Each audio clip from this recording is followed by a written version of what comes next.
When we talk about productivity, we usually focus on output, tasks completed, deadlines met, and reports delivered. But how work gets done matters just as much. Meetings, after-hours work, and constant context switching all shape productivity and well-being long before burnout shows up. That's where Microsoft Viva Insights comes in.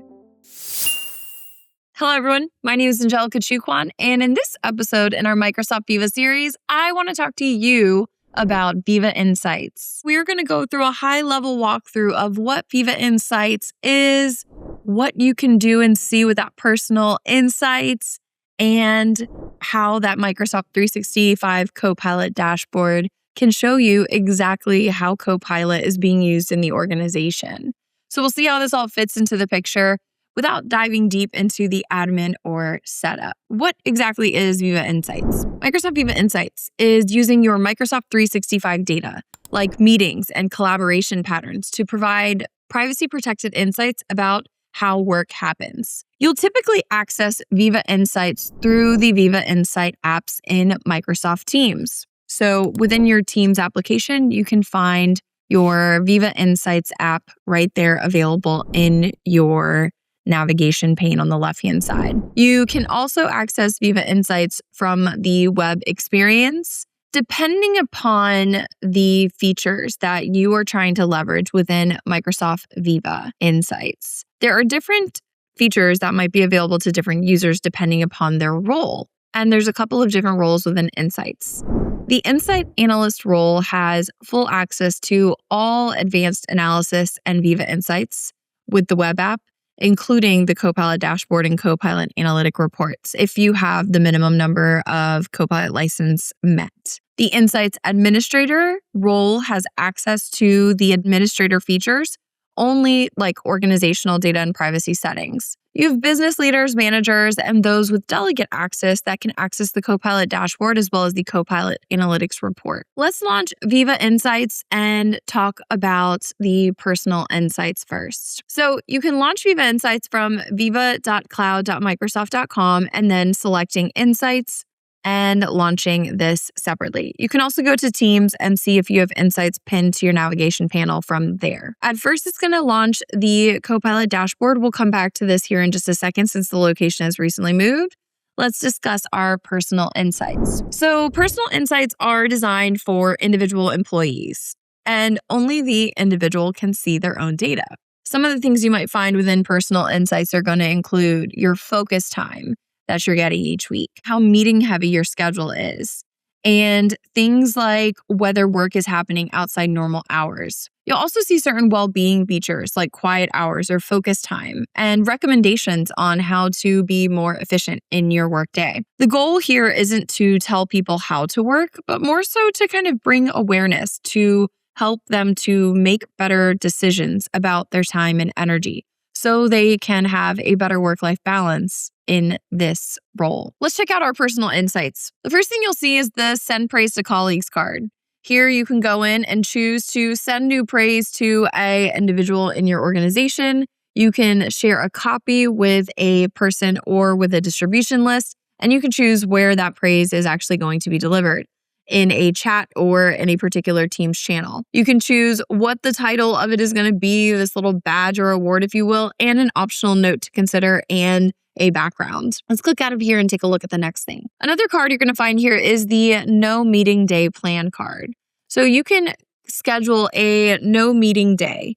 This is a really good thing to implement in your organization when you have users and employees who are constantly in meetings to help with the business model and with the organization, whether those are sales scoping calls or training meetings or just one-on-one sessions, whatever that meeting might be, but also need to carve out time where they have no meetings at all and they can have a full day to fully focus on whatever project, whatever responsibilities they have at that time. So you can choose to schedule this out and you can choose, what day of the week that is going to occur. If you want it to occur weekly, every 2 weeks, or maybe you want it to occur once a month where they have this designated no meeting day. So if you want one of those in there for sure, you can choose the start date, the end date, the frequency, what their status should be set as, and the title, as well as a note to encourage them to utilize and put this in place so that they are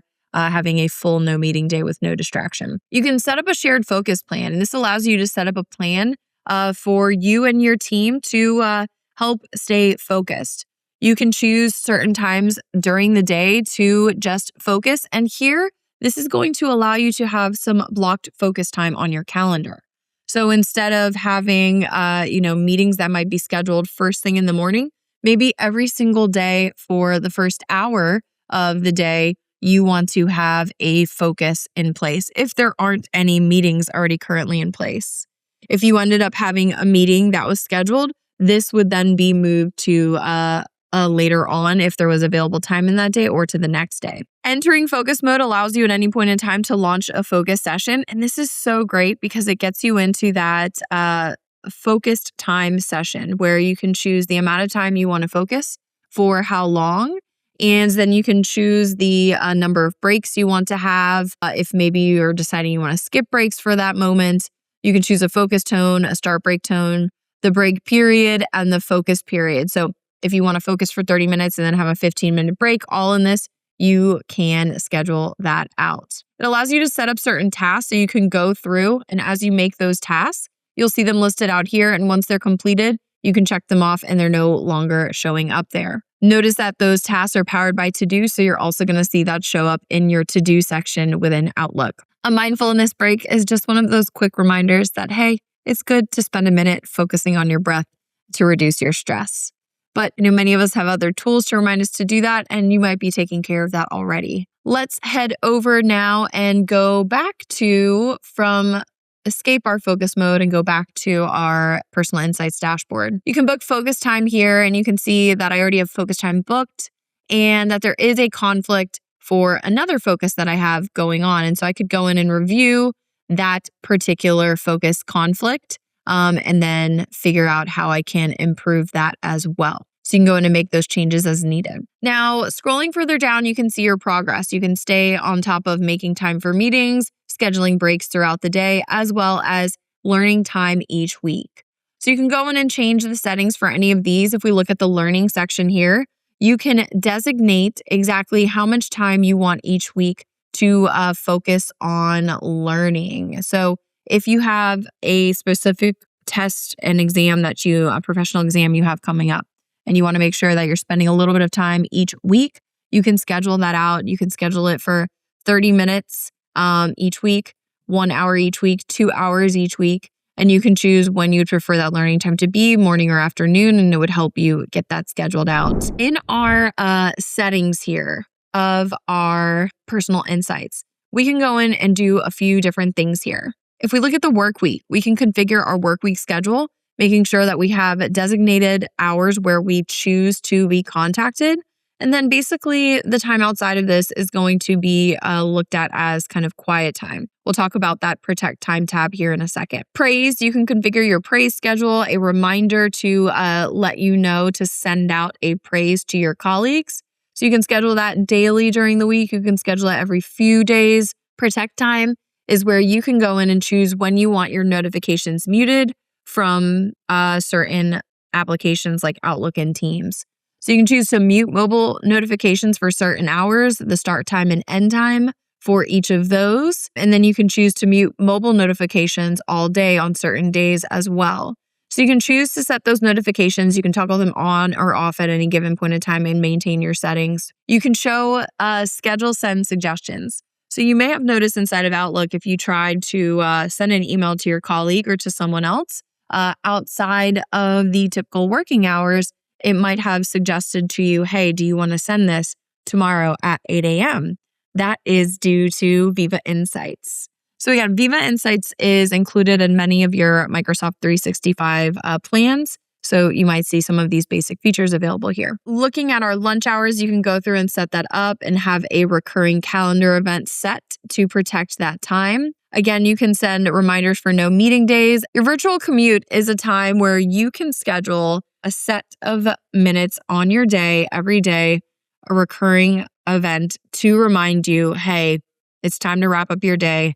your day is ending in this amount of time. Here's where you can go in and say, whoop, now it's time for me to wrap up any emails that I drafted and didn't fully send, wrap up any loose ends or emails, and check in with those colleagues that I needed to on certain tasks or projects for the day. You can configure your reflection schedule, and this is great because it allows you to say how you're feeling for the day and kind of check in with yourself on everything. And effective meetings. These allow you to automatically shorten meetings. So if you wanted to, for any given reason, shorten your meetings, end them early, you can end them if they're less than 1 hour, 5 minutes early. If they're longer than an hour, 10 minutes early, to allow you to have that time to transition from one meeting to the next. This is great if you know you can get those meetings scheduled back to back to back and you want to schedule some time in to take a quick stretch break, use the restroom, or possibly refill your coffee. You can schedule those in. Getting down into our Copilot dashboard here next. So I'm going to open this Copilot dashboard. And really what this Copilot dashboard is going to focus on and tell us is which of these features and things are being used by the usage of Copilot and our Copilot usage trends across these different applications in Microsoft. So it helps us understand where Copilot is being used, how our adoption is changing over time, and where training may be needed to encourage usage in these other applications. So this is about insight and strategy, and it's not about monitoring individuals as much. So if we look at this here, we can see for the number of users that we have assigned to those Microsoft Copilot licenses, we can see how many of them are active. We can also scroll down and take a look at where our users are actively using Copilot. So we can see there's 37 meeting users, and that users are 3.8 times faster to summarize a meeting with Copilot versus without Copilot. So we have Teams chat users. 86% of Copilot users say it is easier to catch up on what they missed in Teams, and we have 39 Teams chat users across our organization. Now here we can go into adoption, and this is interesting as well.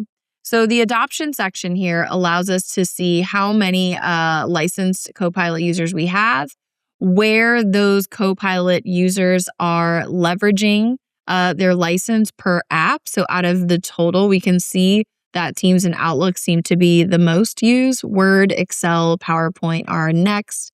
OneNote and Loop. We can see the active user count across these different applications and how they are using them, as well as the actions per user. So for your Viva Insights, Viva Insights helps individuals work more intentionally. It helps managers to be better able to support their teams and how to provide more focused training for Copilot and Copilot adoption within the organization.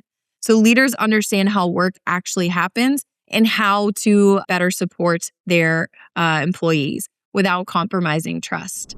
So Viva Insights isn't about tracking people. It's about improving how you work and how your work feels and how productive and accomplished you feel at the end of each workday.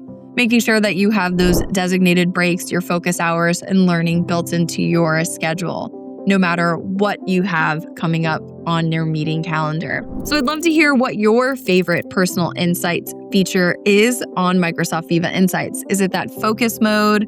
Is it the no meeting plan day? Let me know here in the chat. That's all for this video. I hope you enjoyed and learned something new about Viva Insights, and I'll see you in the next one.